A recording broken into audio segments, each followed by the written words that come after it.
So I recently seen Big Hero 6, which is this new animated feature from the team behind Frozen and Tangled, and my general impression of it is snore.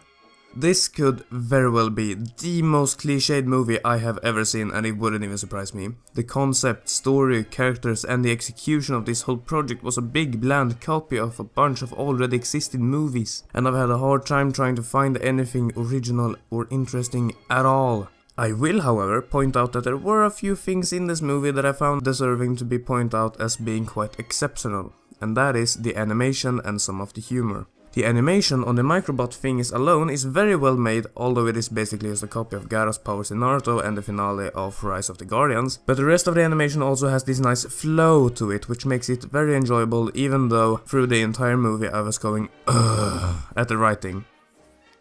There are also some jokes in the film that I really like and thought were well thought out. All in all, this movie was really bland and boring, but really pretty, and it had some nice parts in it, so I think I'll give it around 5 out of 10. So now that I told you what I think of it in short, I will explain my points in detail, but to do that I kinda need to spoil the entire thing, so this is my spoiler alert. If you still want to see this movie without knowing everything beforehand, I suggest you leave right now. So the movie starts out with a real steel kind of fighting match, and we get our first glimpse at the character design and our main character. And it looks like a combination of anime, realistic and cartoonish? That's an interesting combination, I guess. So Hero, which by the way is the most original name for a character I have ever heard, cons some bot fighting guys, and I will admit that his robot is actually kinda sweet, but I would give my soul to know how the fuck it works, but it's the future. His brother then picks him up and they try to escape, and we get to know that bot fighting is illegal. Or betting on it is illegal. Whoops, sorry, my mistake. So they get taken by the police, and we gather from this that Hero is basically a little shit punk rebel kid and his brother is not. They are then picked up by their aunt, which makes me suspect one of two things: either their parents aren't alive anymore, but pfft, that would be cliche, or they were just too busy to give a shit about their kids, which sounds more reasonable. Boy, let me tell you, this aunt character has no other personality traits other than being lovably goofy that writers nowadays can't seem to get enough of, and it gets really old really quick. They get home and Hero wants to go to another bot fight across towns, and the two brothers exposition the shit out of us. I wonder what mom and dad would say about your reckless behavior. You know that mom and dad are gone and that they died when I was 3 years old. Brother then says that he'll give Hero a ride to the bot fighting, but instead takes him to his college. Ha ha ha, sure fooled you. Here we get to see a bunch of cliche characters: the too cool for school girl and the nerdy and organized but somehow really beefy guy, the nerdy and quirky girl, which is my least favorite type of character ever, and finally the cool, laid back and geeky guy that everybody wants to be and pretends that they are. We also get to see a bunch of inventions that probably won't be reincorporated later when I would need it for convenience's sake. After a tour of Cliché Land, they then take us into the brother's lab, where he seriously injures Hero in order to show him his new robot that can heal minor wounds. This robot is kind of adorable, although I would have loved it if Paul Bettany was the one who did the voice for it. For those of you that don't know, Paul Bettany is the voice for Jarvis in the Iron Man series. After a while, the brother's teacher, Callahan, walks in and they tell him that he can become a student if he wins this competition. Oh, I forgot to mention the part where the exposition tells us that Hero is really very smart and graduated from high school at the age of 13. So because he is so smart, he starts to come up with ideas for the robot competition, and I think this scene is quite funny. We then get a montage with the most cookie-cutter music as possible in the background that shows him building several thousand of these tiny robots, and all I can think of is, what? How did he build so many? We never saw that. Anyway, it's time for the science show, and he's really nervous about going on stage, but his friends support him and... Wait, what? These guys are friends now? When did that happen? I would love an explanation of how they work together other than they just do. But it's the future. What used to take teams of people working by hand for months or years can now be accomplished by one person. That's just the beginning. Where did the gold and blue come from? This slimy dude then walks up and offers him money for his robots, but Callahan is all like, no, don't take the money, come work on them at my school instead. That dude is slimy. And I can't help but wonder, why can't he do both? He can still apply for the school and get the money, you know, win-win for everyone. The place then sets on fire and Brother runs in there to save Callahan, but oh no! Now Hero is sad for an undefined period of time and he hasn't applied to the school yet. And look! It's one of those Asian cats. Is this movie trying to make no sense design-wise? Oh, they do? Okay. He accidentally hurts himself and Brother's robots comes to help him, but Hero is all like, it's only hurting inside. But the robot's like, your thingy wants to go somewhere, and steals a microbot to see where it wants to go. Hero follows and soon they are at some factory where some yolks are to be had. Excuse me while I let out some air.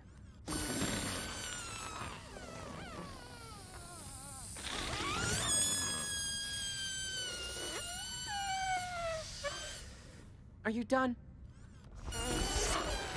Yes. Haha, it's funny because it's so tedious. They get attacked by some masked man controlling a bunch of microbots. I'm trying to kill you, but I will walk slowly while you are struggling to give you time to escape. Guess that makes sense. The robot then starts to run out of battery and for some reason he starts to act drunk. I have no idea as to why this is happening and it is never revisited again, so it is very pointless, but we gotta have some comedy, right? They then decide to fight that guy at factory, so Hero is going to give the robot some armor and upload some karate skills to his brain. So this robot is basically just a plushy Neo now. So they find the villain and a car chase ensues. The dorky guy drives at first, but then the cool chick is all like, you can't obey the law when in a car chase, and takes the wheel. Yeah, he's so got a boner right now. They go to the laid-back dude's fucking mansion, and after a while they decide to become superheroes. Cue the fur montage with shitty music. Oh look, they each got gadgets that corresponds with what they were doing the first time we saw them, and honestly, all these powers are old and boring. Arm swords, roller skating, fire breathing, bomb throwing, and... oh wait, Hero didn't make any gadgets for himself. Well, I guess the robot is his thing, but that seems kinda risky, don't you think? Whoa! All he's got is a stupid looking suit. So the robot gets a pretty goofy looking upgrade with wings and shit, and they start flying. I wonder how the physics works in this entire scene. All I could think of was, oh, doesn't work like that during this entire segment. Anyway, they land for a little while, and when they take off again, the robot is all of a sudden super pro at flying for no reason at all. They land again on a high building and scan the entire city to find Mr. Villain. They find him and flies to his lair, and comedy!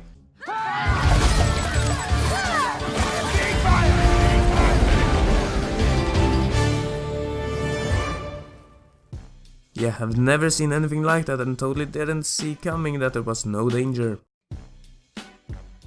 They make it inside the lair and start to put all the pieces together. Apparently that slimy guy tried to make a portal and launched a girl through it, but obvs, something goes wrong and they lose all contacts with the pod.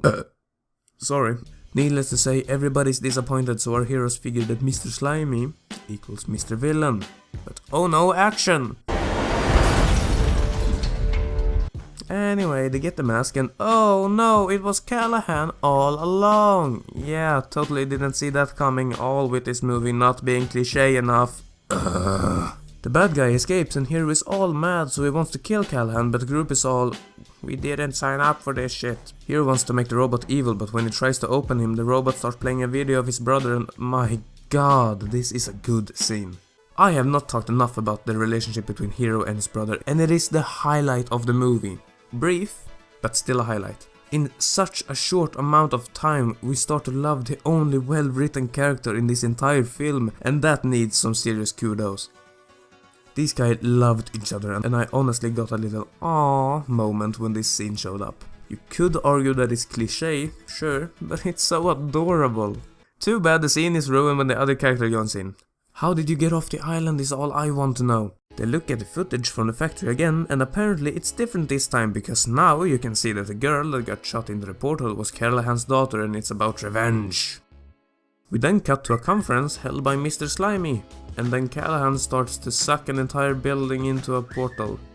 Our hero shows up and wait a minute, didn't you say let's get him right before this and then put your helmet on? So what are we waiting for? And wasn't it nighttime then? It looks like in the middle of the day in the next shots, so what? Did you look for Callahan the entire night? Last time it took you literally seconds to find him. Did you forget that the robot is equipped with a sensor, or did you just wait the entire night? Either way, seems kinda retarded. We now have a pretty cool fight scene where all of our heroes get trapped in some way.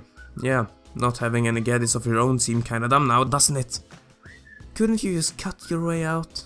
What prevents you from just pulling your arms out? Don't your blade thingies cut stuff? Oh, well, never mind then. Our heroes break all of the Macrobots and defeat Mr. Villain. It's just that simple. Really. Looks like you're out of Microbots.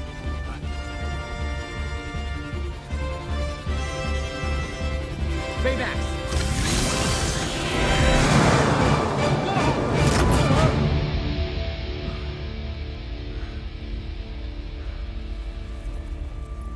The robots then get some readings from inside the portal and oh no! Callahan's starter is still alive, but she's in cryosleep. For some reason. So Hero then tries to be a hero, and rides the robot in to save her. Her and Hero make it out, but only because the robot sacrifices himself. So sad. We have this big emotional scene, which really isn't all that emotional. And Hero rebuilds the robot like 2 minutes after that, making the entire emotional scene completely useless and unnecessary. By the way, how was the robot still able to function and shoot Hero away with a fucking logic chip apparently taken out of it? It just doesn't make any sense. The movie then ends happily, except for the brother, which is still dead. And it's open for a hopefully better sequel. So those were my thoughts on Big Hero 6. Do I like it? No. Not really. Is it overhyped? Yes. Yes, and absolutely. If this were to win an Oscar or something, I would cry. You may have noticed that I didn't talk anything about the actors, and that's because I don't know any of these people. They didn't do a bad job with what they had, and I bought their characters for what they were, so I'd say they did a fine job.